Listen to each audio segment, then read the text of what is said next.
Bonjour. Aujourd'hui, on va faire une pizza dans un four traditionnel grâce à une pierre à pizza. Dans un verre, on met 70 grammes d'eau tiède, un demi-cube de levure fraîche de boulanger. Puis, dans un saladier, on met 90 grammes de farine complète ainsi que 310 grammes de farine normale. On y met aussi une cuillère à café bombée et de sel. Puis on pèse 200 grammes d'eau. Puis on met l'eau, la levure. Il faut mettre l'eau en 3 fois en tout. Voilà, j'ai mis l'eau en 3 fois en mélangeant bien à chaque fois.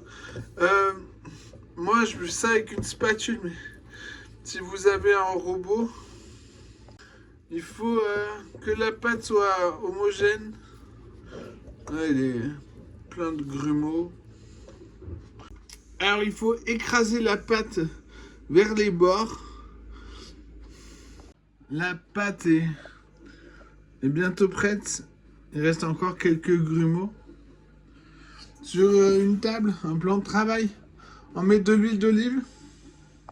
Voilà. Maintenant, on la plie en deux. On écrase. On tourne d'un quart. On recommence. Jusqu'à ce qu'il n'y ait plus de grumeaux. Quand il n'y a plus de grumeaux, on met dans le saladier un peu d'huile au fond. On vient y poser la pâte. On la laisse reposer à couvert avec du papier film 10 minutes. Voilà. Après, on la sort du saladier. On vient pousser les bords. Rabattre les bords par-dessous. Hop, comme ça. Tout le long.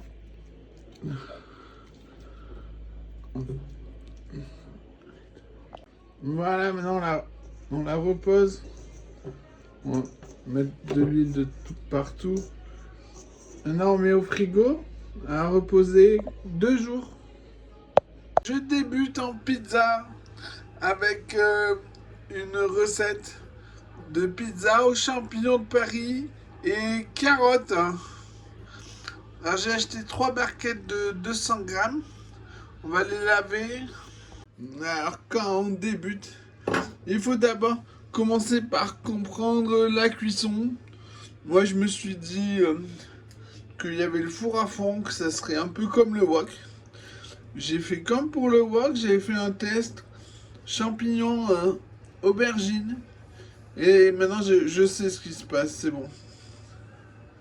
Alors on commence par couper le pied.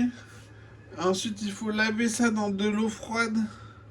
Voilà, on va les passer au robot, les minceurs le plus fin.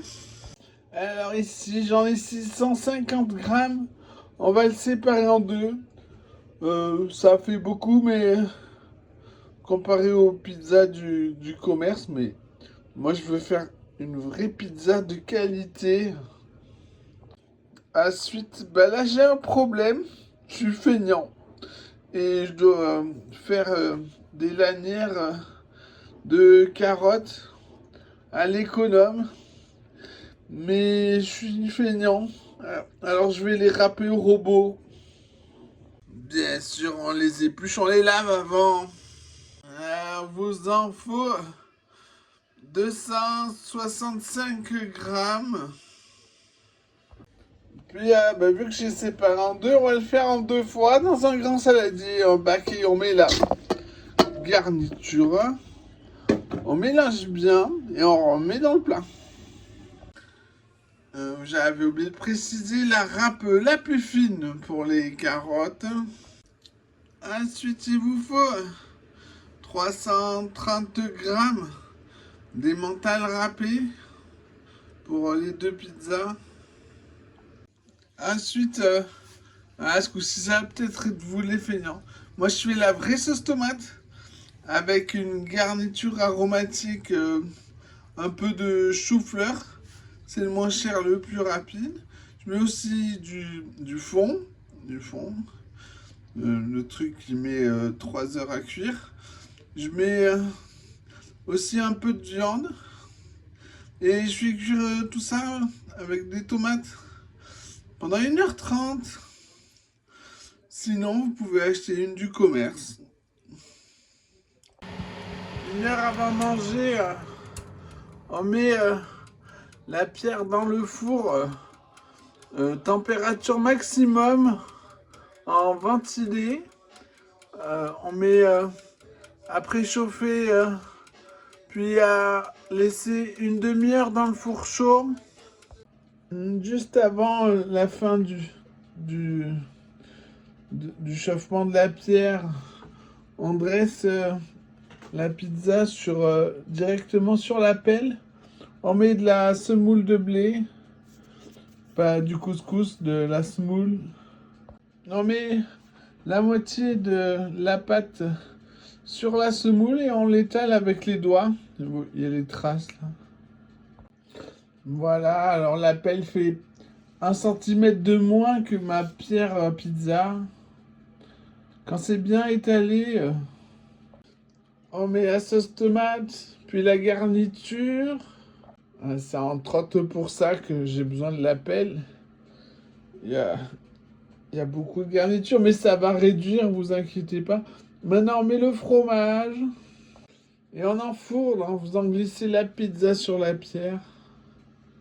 Voilà, elle est bien cuite. Ça a énormément réduit.